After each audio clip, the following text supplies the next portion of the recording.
told you that what you say to others isn't nearly as important as what you say to yourself? How you talk to yourself will determine how successful you're going to be, period. Hey, I'm Terri Savelle, your cheerleader of dreams. I want to talk to you this week about your words become your reality.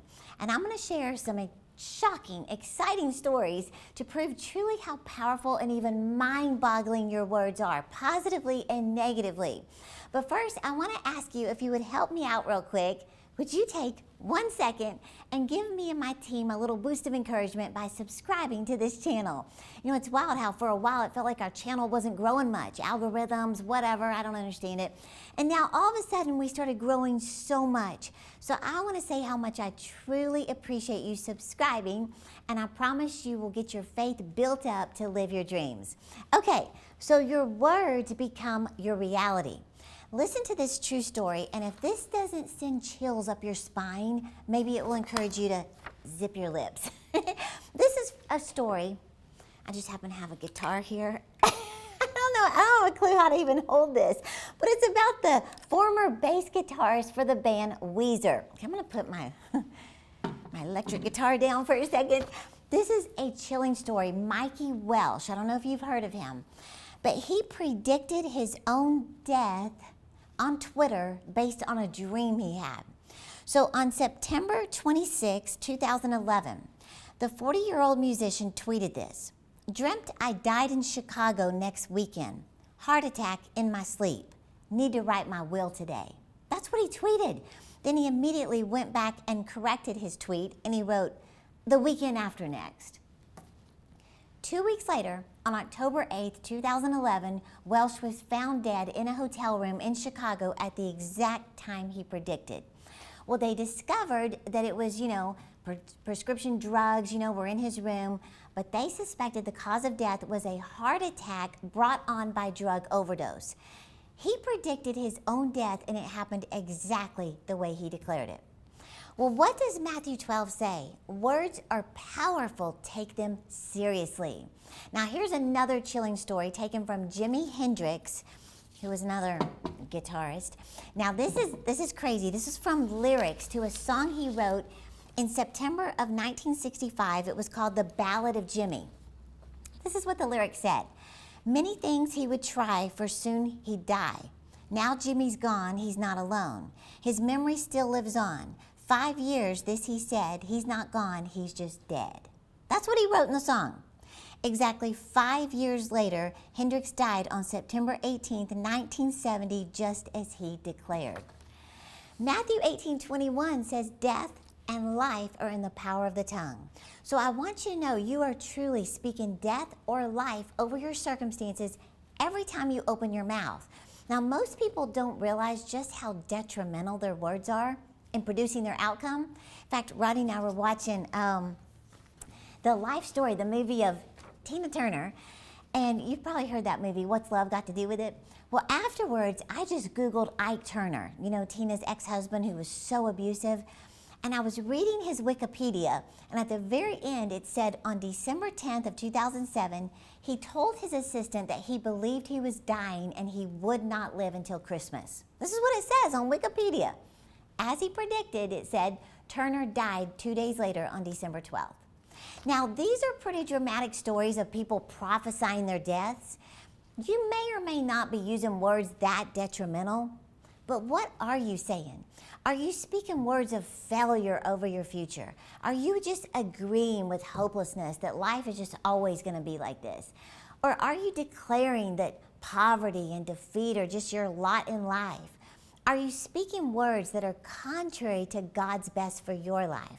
Now, I don't want to startle you, but I do want you to just sort of wake up to the reality that your words are dictating the life you live today. In fact, Joel Osteen says it like this: don't use your words to describe your situation, use your words to change your situation.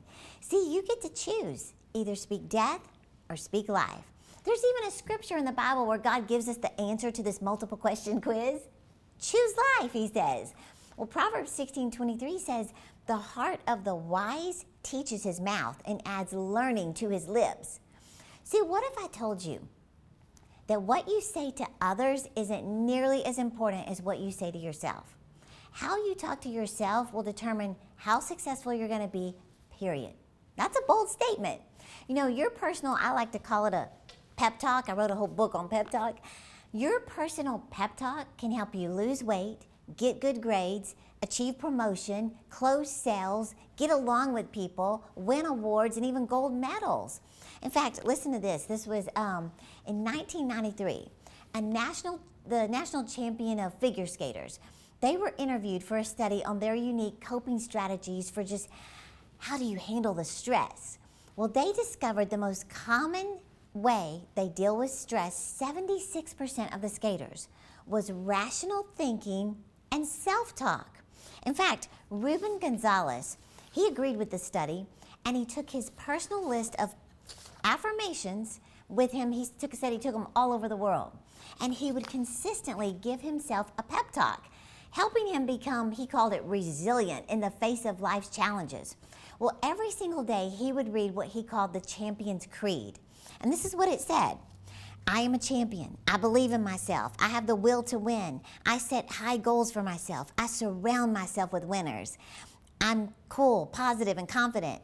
I'm willing to pay the price for success. Now, he would just read this every single day, twice a day. And he said it helped him stay focused on his goals and become a 3-time Olympic medalist. Ruben Gonzalez, he believes that in order to start your day like a champion, you need to fine-tune your mindset. And he says the way you do that is read positive, motivational statements like the Champion's Creed first thing in the morning and right before you go to bed. And he says read it with power, with passion, eyeball to eyeball in the mirror. Well, just so you know, I put the Champion's Creed by Ruben Gonzalez in your free download so you can read it to yourself. And I also put some of my favorite affirmations for wealth, success, and happiness taken straight from my book on Pep Talk. So you can just click the link in the description and get that free download right now. And I'm telling you, print it out. Put it on your mirror. Put it on the screensaver of your phone or on your steering wheel. I mean, maybe don't read it while you're driving, but you know what I mean. Someplace where you're going to be reminded of the power of your words. You know, like the Lord told Joyce Meyer years ago. He said, Joyce, you've stopped speaking negatively, but you haven't started speaking positively. See, it's one thing to stop all the negative self-talk, the debilitating words over yourself, but you got to take it up another notch and replace those words with positive declarations over yourself and over your future. I'm telling you, you can change the entire direction of your life with your words. Now, real quick, I'm going to read this whole chapter from my book called How Long is Long Enough. I'm going to read the entire chapter. So, you ready for this? So, it says, how long is enough? In other words, how long do you have to speak affirmations? Here's the answer. Speak what you seek until you see what you've said. What does that mean? Keep doing it until it happens. It's that simple. That's the whole chapter. So, it really is that simple. So I want to help you this week to start changing your circumstances. Don't waste your precious words on useless, hopeless, detrimental words. Let me remind you real quick that you are speaking affirmations all the time. With every word you speak, whether you realize it or not, every complaint is an affirmation of something you don't want. And I'm talking to myself today. If you continually complain about your life, your health, your body, your job, your salary, you're only going to attract more to complain about. Complaining is an affirmation. So don't get upset with yourself. You probably just never learned how important your words are in shaping your future, and it's so easy to just get into that negative slide of complaining.